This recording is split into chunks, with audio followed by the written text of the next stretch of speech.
성경 말씀 함께 읽겠습니다. 요한복음 18장 요한복음 18장 3절에서 5절 그리고 25절부터 37절 이렇게 두 부분 나누어 같이 읽겠습니다.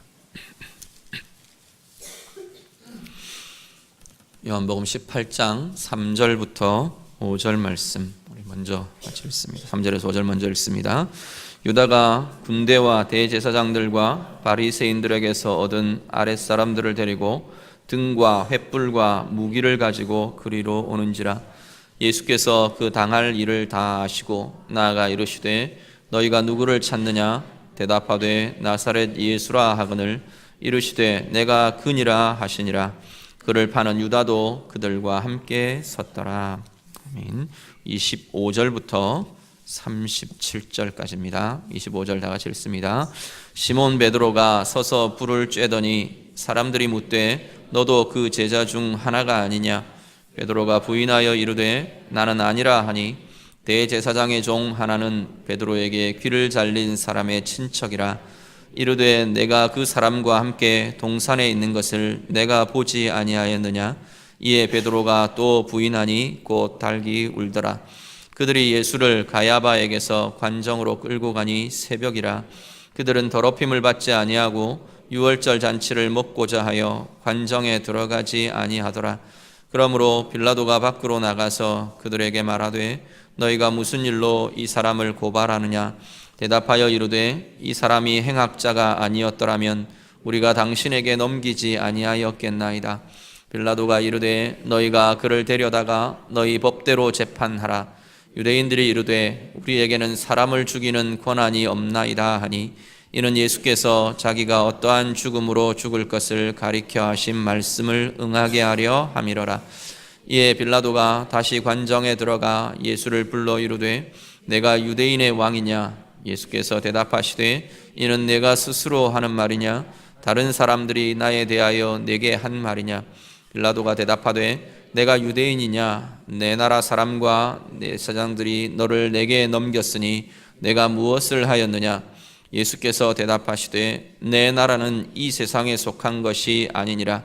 만일 내 나라가 이 세상에 속한 것이었더라면 내 종들이 싸워 나로 유대인들에게 넘겨지지 않게 하였으리라. 이제 내 나라는 여기에 속한 것이 아니니라. 빌라도가 이르되 그러면 내가 왕이 아니냐? 예수께서 대답하시되 내 말과 같이 내가 왕이니라. 내가 이를 위하여 태어났으며 이를 위하여 세상에 왔나니 곧 진리에 대하여 증언하려 함이로라. 무릇 진리에 속한 자는 내 음성을 듣느니라 하신대. 아멘. 예수님께서 이제 생의 마지막, 사역의 마지막 십자가의 길을 앞두고 계십니다.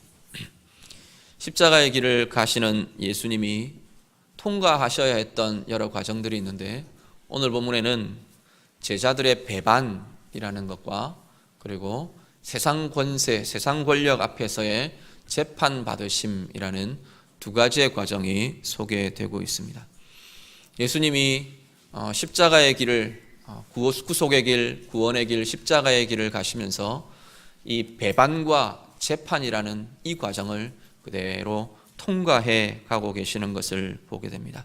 오늘 이 두 과정을 우리가 보면서 오늘 우리의 삶에, 오늘 나의 삶에 어떤 것들을 보고 고민해야 할 건지 우리가 함께 묵상하며 나누기를 원합니다. 먼저 배반의 부분인데요. 배반에는 두 종류의 배반이 오늘 소개가 됩니다. 두 사람의 배반의 모습이 나타나는데 하나는 우리가 잘 아는 것처럼 가룟 유다의 배반이고요. 또 하나는 베드로의, 제자 베드로의 배반의 모습이 오늘 소개가 되고 있습니다. 두 사람의 배반의 모습은 물론 성격이나 또 결과가 상당히 다르게 나타납니다. 가룟 유다는 결국 예수님을 팔아넘기고 배반하고 나중에 돌이키질 못하고 그 죄책감을 또 안고 목매어 죽는 자살로 그의 생애를 마감하고 맙니다. 베드로는 한동안 이 자책에 시달리면서 잔뜩 짓눌려 있지만 부활하신 예수님을 만나고 또 그로부터 다시 힘을 얻고 다시 회복하고 자신의 잘못들을 깨어놓고 내어놓고 깨뜨리며 변화되어서 능력 있는 사도로 주의 나라 온전히 증거하는 복된 일꾼으로 쓰임받는 남은 생을 살아가게 되는 것을 우리가 잘 압니다. 분명히 나가는 형태, 색깔들 다릅니다. 그런데 이 배반의 시점에서 우리가 볼 때 상당히 유사한 부분들을 두 사람이 다 같이 갖고 있는 것을 보게 됩니다. 유사한 것은 자신의 주인됨, 자기의 주인됨, 이걸 벗어나지 못하는 것이 결국은 주님 앞에 배반의 길로 가게 되는 원인이 되더라는 겁니다. 가룟 유다, 자신의 가치와 자신의 주관과 자기가 갖고 있었던 메시아관, 이것을 뛰어넘지를 못합니다. 결국 예수님을 팔아넘기고 단지 그 아래에만 머물러 있는 게 아니라 주님을 팔아넘기고 다른 것들을 모색하는 그러한 길로 이 유다는 가게 됩니다. 결국 예수님을 메시아로, 그리스도로, 구주로 믿지 못하는 자리까지 자신의 주관과 가치가 완전히 주인이 되어서 차지하고 있으면서 아예 믿음의 자리도 들어오지 못하는 그러한 모습이 가룟 유다에게 나타납니다. 베드로는 좀 달라 보입니다.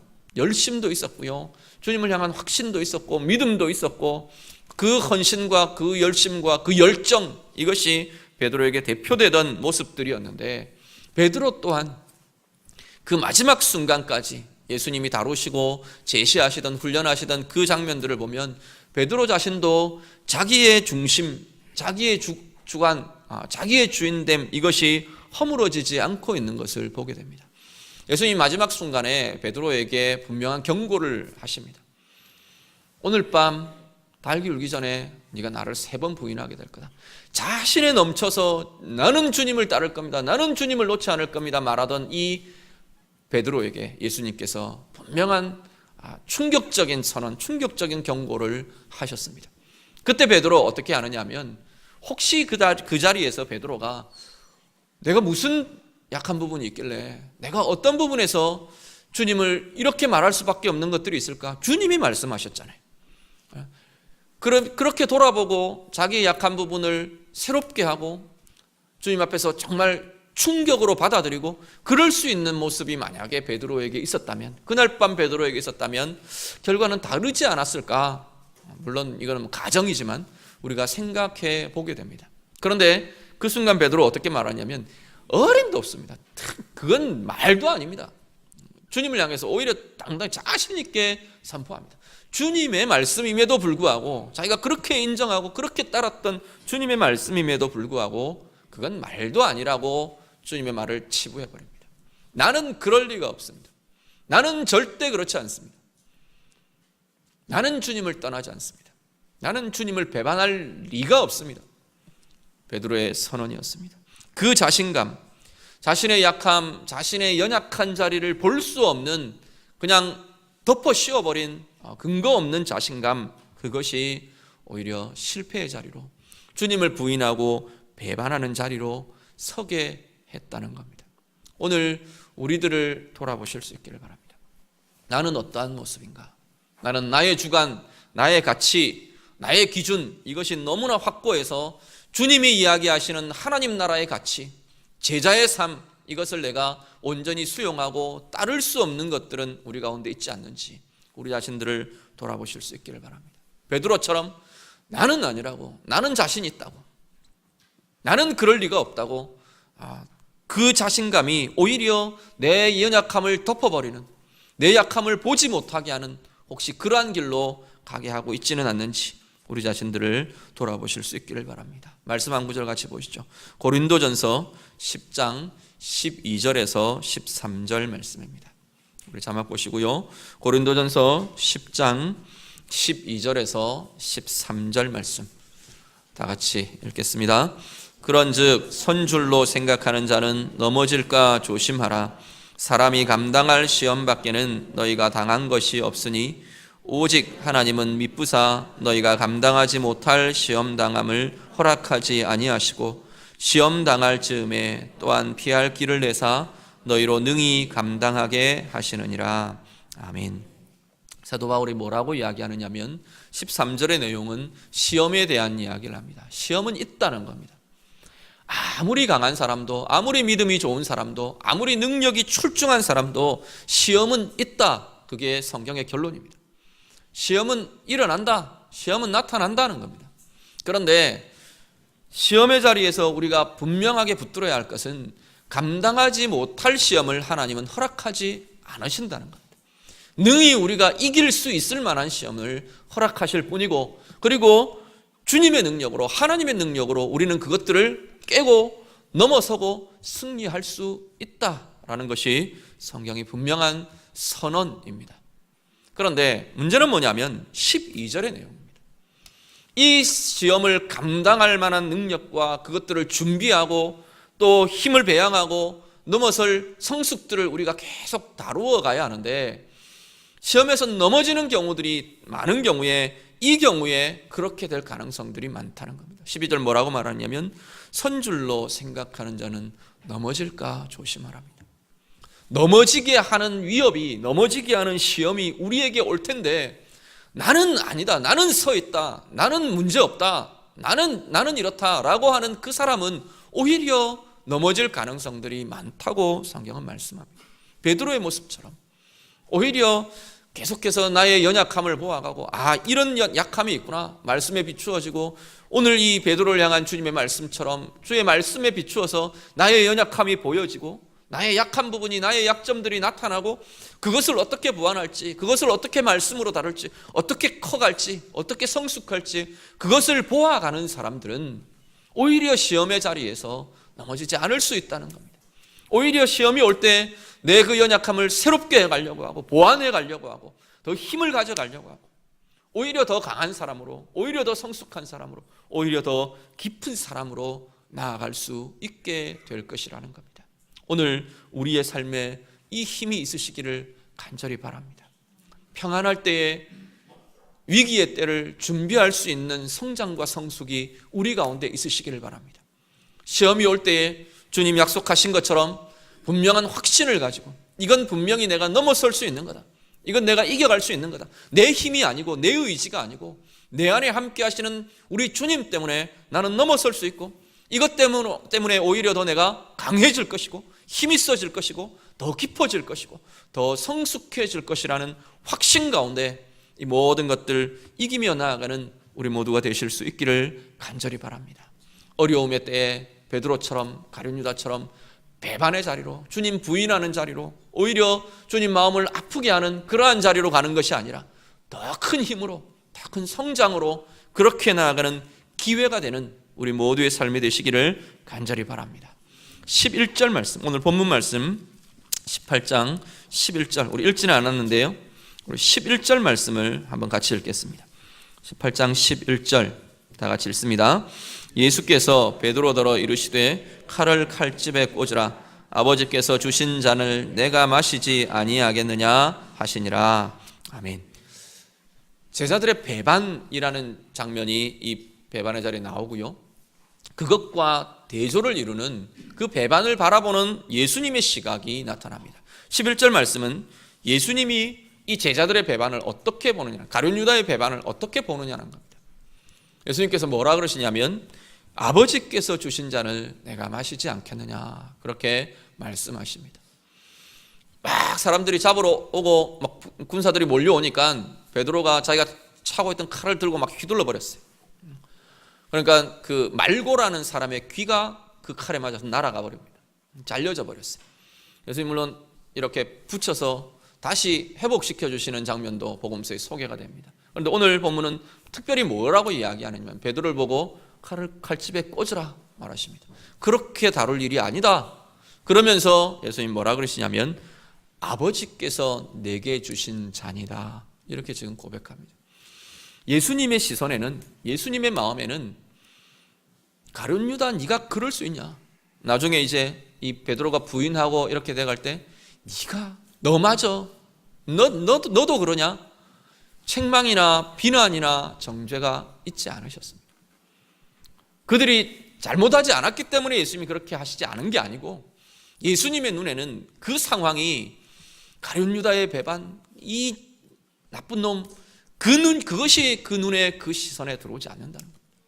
그 상황을 대하시면서 당신이 팔려가시는 것, 당신을 배반하고 떠나는 것, 그 모든 것들에서 예수님이 보시는 것은 뭐냐면 하나님이 주신 잔으로 보신다는 겁니다.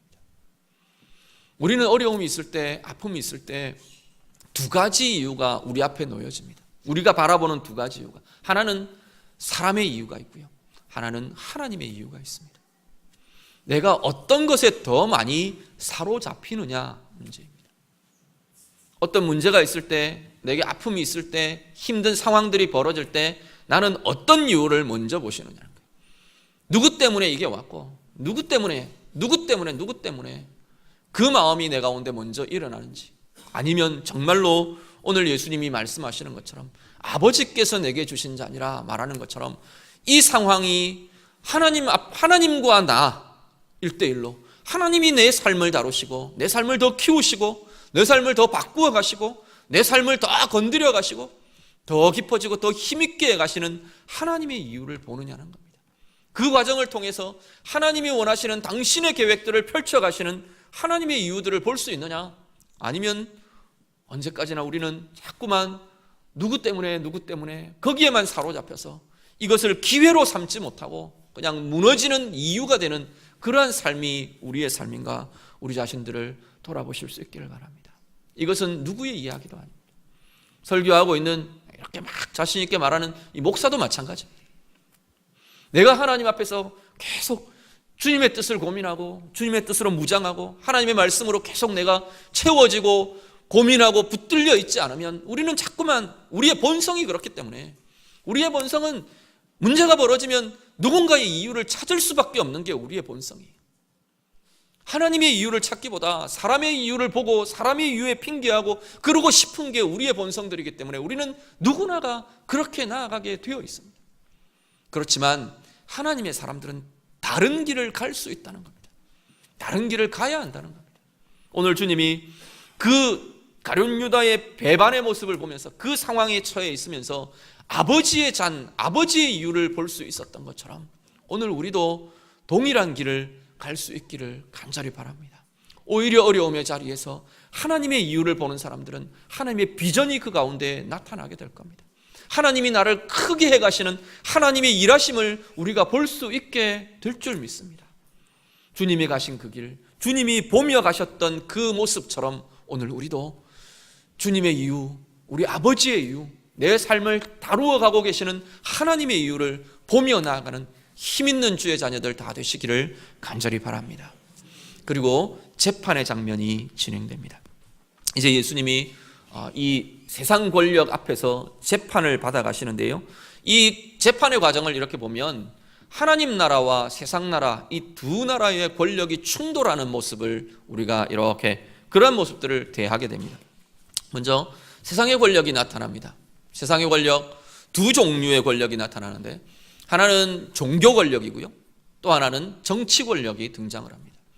안나스와 가야바라는 두 사람이 대표적으로 나타납니다. 이 안나스와 가야바는 이 시기에, 예수님 이 시기에 대제사장으로 일하던 사람들이었습니다. 문제는 대제사장의 원래의 사역은 백성들을 하나님께로 이끄는 게 대제사장의 사역이었습니다. 하나님의 은혜로 이끌고, 하나님의 속죄로 이끌고, 하나님의 뜻으로 이끌고, 하나님의 계획으로 이끌고, 그렇게 끌어가야 하던 사람들이 대제사장이었습니다. 그런데 이 시기의 대제사장은 이미 다 그 기능들을 다 상실해버린 것을 보게 됩니다. 그거 다 상실해버리고요, 정치 권력으로 둔갑해버렸어요. 대제사장이 세워지는 과정도 이전 구약의 율법대로 진행되지 않습니다. 자기들끼리 돌아가면서 이렇게 해먹고요, 그리고 그 대제사장이라는 지위를 통해서 부를 축적하고 부정을 삼고 부패를 하고 자신의 권력을 횡포로 일삼고 그러고 있던 게 이미 이들의 모습들이었습니다. 예수님이 그 앞에 섭니다. 이들은 예수님을 죽일 이유를 찾는 것이 이 재판의 유일한 이유였습니다. 하나님 앞에서 그렇게 다루어지던 자리가 이 안나스와 가야바라는 이 대제사장 종교 권력의 모습들이었습니다. 두 번째 등장하는 것이 정치 권력입니다. 빌라도라는 사람, 그리고 잘 아는 빌라도 총독이 이 정치 권력의 대표적인 인물로 이 재판장에서 소개됩니다. 그런데 이 재판의 과정들을, 오늘 다루어지는 본문들을 이렇게 보면 빌라도는 상당히 합리성을 갖고 있었던 사람 같아 보입니다. 합리적인 이유를 찾아요. 왜 이들이 고소를 했느냐, 고발을 했느냐. 죽여달라고 이야기하는데, 사형을 언도해달라고 하는데 그럴 만한 이유가 있느냐? 그의 합리성은 무죄라고 선언합니다. 예수님에 대해서 무죄라고 선언합니다. 나는 이 사람에게서 죄를 찾지 못했다, 빌라도가 반복해서 이야기합니다. 그런데 문제는, 이 빌라도의 문제는 뭐냐면 자기가 갖고 있는 이 법적 합리성, 정치적인 합리성과 그걸 뒤덮어버리는 더 큰 힘이 일어나는데, 그게 뭐냐면 정치성입니다. 정치성이 자기가 갖고 있는 합리적인 이 예수에게서 죄를 찾지 못했다고 말하는, 무죄를 선언하는 이 합리성을 정치성이 덮어버립니다. 폭동이 일어날까봐, 가이사에게 자기가 충성된 신하로 비치지 않을까봐 계속해서 이 유대인들이 예수님에 대해서 제시하는, 빌라도에게 제시하는 건 뭐냐면 지가 왕이랍니다, 이거였어요. 자기가 왕이라고 하는데 이 땅에는 로마의 제국의 왕, 황제 가이사밖에는 없는데 자기가 왕이라고 하는 저 사람을 그대로 두면 당신은 가이사에게 충성하지 않는 겁니다. 그들의 논지가 그겁니다. 결국 빌라도는 그 논지에서, 그 정치성에서 손을 놓아버립니다. 예수의 무죄를 선언하던 것을 포기하고 십자가에 못 박도록 내어주게 됩니다. 그 권력들 앞에 서 있는 예수님은 어떤 모습이냐면 아주 당당하십니다. 오히려 대조가 되는 것이 이 정치 권력과 이 종교 권력, 권력을 가진, 세상의 권력을 가진 이 사람들은 굉장히 두려워하며 불안해합니다. 왜 불안하고 두려울 수밖에 없느냐면 자기들의 힘이 뺏길까 봐. 이 예수라는 거대한 선지자, 능력을 행하는 이 선지자 때문에 자기의 기득권들이 빼앗길까 봐, 자기가 가지고 누리고 있는 이 힘과 권세가 없어질까 봐, 잃어버릴까 봐 그들은 불안해합니다. 그래서 예수를 죽이고자 모략을 꾸미고 있는 겁니다. 빌라도도 마찬가지입니다. 자기가 가지고 있는 이 힘이, 정치적 영향력이 출세의 길이 막혀버릴까 봐, 잃어버릴까 봐 그는 불안해하고 두려워합니다. 그래서 자기 양심대로 선언하지 못하고 그 정치적인 그 집단들의 움직임에 자신의 결정을 내어주고 맙니다. 오늘 우리들 이 두 가지 앞에 서 있는 것이 사실은 오늘 우리들의 모습도 별로 다르지 않다는 겁니다. 우리는 어떤 힘에 의지하고 살아가는가, 우리를 돌아보실 수 있기를 바랍니다. 우리는 믿음으로 하나님 나라의 힘, 하나님 나라의 통치 의지하며 사는 것 같아 보입니다. 근데 문제는 결정적일 때 우리는 내가 가지고 있는 걸 잃어버릴까 봐 두려워해서, 또 아니면 내가 얻기를 원하는 것을 얻지 못할까 봐 두려워해서 불안하고 두려워하고 조급하고, 그러한 모습들이 혹시 우리들의 모습은 아닌가, 우리 자신들을 돌아보실 수 있기를 바랍니다. 그 불안 때문에, 그 두려움 때문에 하나님이 원하시는 것 선택할 수 없고, 하나님이 원하시는 길을 갈 수 없고, 주님이 행하시며 주님이 원하시는 것을 뻔히 아는데 그 길을 내가 따라갈 수 없는 모습이 혹시 우리들에게 있지는 않습니까? 우리 자신들을 돌아보며 고민할 수 있는 자리 될 수 있기를 바랍니다. 우리 주님이 이 권력 앞에 당당했던 것처럼, 그 당당함은 하나님의 뜻을 붙들고 계시기 때문에 당당한 것입니다. 하나님의 뜻이 그 안에 있고 지금 가고 있는 이 길이 하나님의 뜻을 이루어가는 길이기 때문에, 그 선택이기 때문에, 그 길이기 때문에 예수님은 두려울 게 없는, 오히려 당당하고 고통받으며 핍박받으며 권력의 힘 앞에 위협받으면서도 당당함으로 서실 수 있었다는 겁니다. 오늘 우리들, 내가 무엇을 붙들고 무엇을 의지하고 나는 무엇을 바라보고 나아가는가, 우리 자신들을 돌아보실 수 있기를 바랍니다. 주님처럼 아버지의 뜻이 내 삶에 이루어지기를 원하는 이것이라면 우리는 당당할 수 있습니다. 비겁하지 않아도 되고요, 두려워하지 않아도 되고요, 불안해하지 않아도 되고요, 조급하지 않아도 됩니다. 그 길을 가는 우리들에게 최소한 보장된 것은 뭐냐면 주님 뜻을 위한 희생이라는 겁니다. 내가 세상의 방법으로, 세상의 기준 가지고 막 모략을 꾸미고 고민하다가 실패해버리면 우리는 아무것도 가지는 게 없어요. 잘해서 성공해봐야 내가 모략을 꾸민 그것에 대한 성취, 열매, 그것밖에는 없을 겁니다. 그런데 정반대로 하나님이 원하시는 것들을 내가 택하고, 사람의 관계에서, 뭐 어떤 방식에서, 내가 일을 풀어가는 방법에서, 내 사업에서, 내 모든 것에서 하나님이 원하시는 그것들로 내가 행하고 있다면, 그 길을 바라보며 그걸 목표로 나아가고 있다면 우리는 최소한 보장되어 있는 것이 하나님의 뜻을 위한 희생이라는 겁니다. 하나님 뜻 때문에 내가 욕먹은 거거든요. 내가 취한 방법이 하나님이 원하시는 방법이기 때문에 세상 사람들이 싫어한다면 그것은 세상 사람들에게서 우리가 하나님 뜻 때문에 내가 희생당하고 핍박받는 그 결과들이라는 겁니다. 그것이 결과로 주어지는 거라는 겁니다. 우리는 최소한 하나님의 뜻을 두고 헌신한 자라는 이 명분이 우리 가운데, 우리의 삶 가운데 최소한 보장되어 있는 삶이라는 겁니다. 그 삶에 하나님이 은혜를 더하시지 않을까요? 그 삶에 하나님이 풀어가게 하지 않으실까요? 그 삶에 하나님이 채우시지 않겠습니까? 하나님 앞에서 우리의 삶을 돌아보시길 바랍니다. 예수님이 이 권력 앞에서 당당하게 당신의 십자가의 길을 가실 수 있었던 것처럼 오늘 우리도 그 길 가는 귀한 이들 되실 수 있기를 간절히 바랍니다. 예수님께서 그 앞에서 선언합니다. 내 나라는 이곳에 속한 것이 아니다 선언하십니다.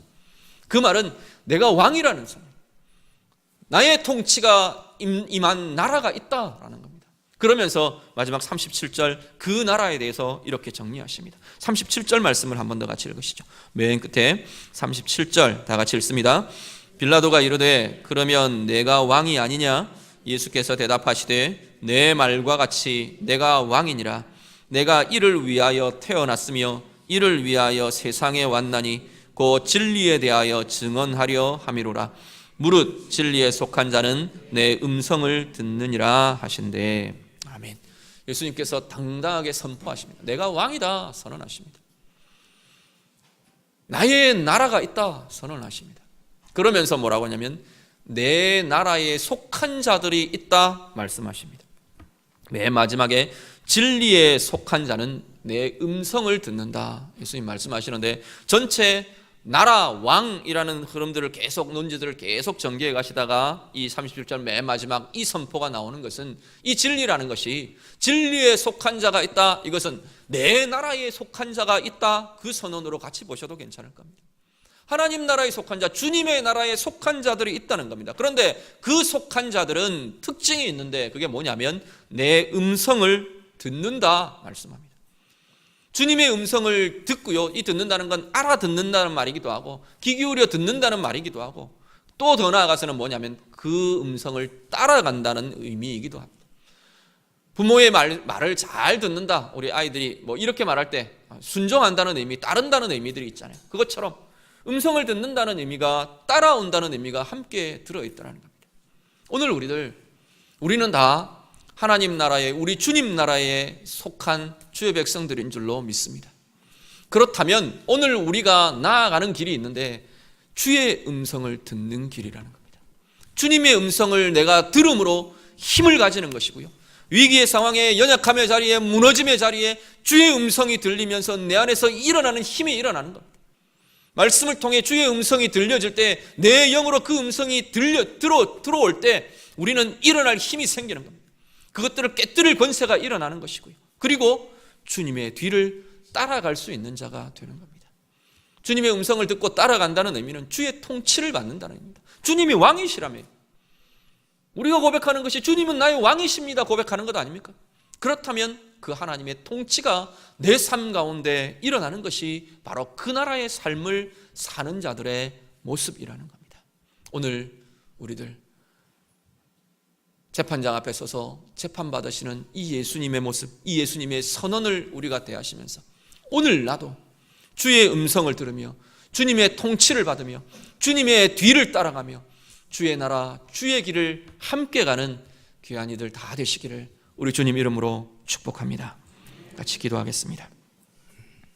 말씀 가지고 시간 함께 기도하기를 원합니다. 가룟 유다와 베드로의 배반을 이야기했는데 혹시 우리들의 모습에는 이게 있지 않는지 우리 자신들을 고백하며 좀 기도하셨으면 좋겠습니다. 상황 가운데에서 사람의 이유, 하나님의 이유 보기보다 사람의 이유에 매여서 그렇게 나아가는 것이 내 삶의 모습들은 아닌가 우리들 돌아보시고요, 그리고 이 안나스와 가야바와 빌라도처럼 내게서 잃어버릴 것, 내가 얻지 못할까 봐 두려워하고 전전긍긍하고 그것이 내 삶의 전부인 것처럼 그렇게 되어 있지는 않습니까? 예수님처럼 하나님의 뜻이 내가 이루어갈, 내 삶을 통해 풀어가고 진행해갈 하나님의 뜻이 내 삶 가운데 있어서 하나님, 내가 힘있게 당당하게 주의 뜻 이루며 주의 음성 들으며 주의 음성 따라가는 자 되기를 원합니다. 우리 다 같이 기도하겠습니다. 기도드립니다. 하나님 감사합니다. 우리의 마음과 우리의 삶과 우리의 심령을 주님 앞에 드리며 간구하며 기도하오니 이 시간 주님 성령님 우리의 마음을 만져 주시옵소서. 가룟 유다처럼 베드로처럼 우리도 하나님 사람의 이유들에 붙들려서 내가 주인이 된 그 이유에 붙들려서 정말로 하나님 우리의 심령들이 우리의 마음들이 주님 떠나며 주님 부인하며 주님 배반하며 그렇게 선택하고 그렇게 그 길을 가는 그러한 모습들이 하나님 우리의 모습들 아닙니까? 주님 긍휼히 여겨주시고 순간순간 주님 앞에 새롭게 되며 하나님의 이유를 발견하며 나아가는 주의 자녀들 되도록 하나님 인도하여 주시옵소서. 세상 권력 앞에서 하나님 재판장, 하나님 이 재판정에 서 있는 예수님의 모습을 대합니다. 하나님 당당하게 하나님의 뜻을 이루어가며 하나님 두려움 없이 주저함 없이 그 길을 가실 수 있었던 우리 주님의 모습처럼 하나님 우리도 하나님의 뜻이 우리 가운데 서게 하시고 하나님의 뜻이 우리 가운데 붙들려져서 당당하게 주의 뜻을 이루어가며 주의 음성을 들으며 주의 음성을 따라가며 하나님 나아가는 승리자들 하나님 은혜의 사람들 다 되도록 하나님 우리를 도와주시옵소서. 우리를 주저하게 하는 것이 무엇입니까? 우리를 흔들리게 하는 것이 무엇입니까? 우리를 하나님 곤란하고 힘들고 눌려지고 고통스럽게 하는 이유들이 무엇이 있습니까? 하나님의 이유를 보게 하시고 하나님의 뜻을 붙들게 하시고 하나님의 음성이 우리 가운데 능력이 되고 권세가 되고 주님의 힘이 되어서 하나님 모든 것 승리하며 나아가는 주의 자녀들 주의 백성들 주의 일꾼들 다 되도록 하나님 인도하여 주시옵소서. 붙들어 주시옵소서. 하나님 가룟 유다와 베드로의 모습에서 우리의 연약함과 우리의 모습을 봅니다. 하나님 우리를 긍휼히 여겨주시고 문제 앞에 방황하며 내가 주인 되어서 주님 모른다고 부인하고 주님이 원하시는 길 거절하며 끊임없이 배반하며 그렇게 나아가는 것이 우리의 모습 아닙니까? 하나님 우리를 긍휼히 여겨 주시옵소서. 오히려 어려움 가운데 상황 가운데에서 사람의 이유가 아니라 하나님의 이유를 보며 하나님의 뜻 가지고 주의 음성 들으며 주의 통치의 길 주님 뒤를 따라가는 그 길 나아갈 수 있는 우리들 되도록 하나님 도와주시옵소서. 잃어버릴 것, 내가 얻지 못할 것, 하나님 그것 때문에 두려워하고 불안해하며 전전긍긍하는 그러한 삶 사는 것 아니라 우리 주님처럼 당당하게 하나님의 뜻을 이루어가며 하나님의 계획을 이루어가며 하나님께서 원하시는 그 길을 나아갈 수 있는 주의 자녀들 다 되게 해 주시옵소서. 무엇이 우리를 두렵게 합니까? 무엇이 우리를 흔들어 놓습니까? 무엇이 우리를 주저하게 하고 무엇이 우리를 고민하게 합니까? 하나님의 뜻을 보게 하시고 하나님의 이유를 보게 하시고 하나님의 나라를 보며 누리며 나아가는 모든 주의 자녀들 다 되게 하여 주시옵소서. 예수님 이름으로 기도드립니다. 아멘.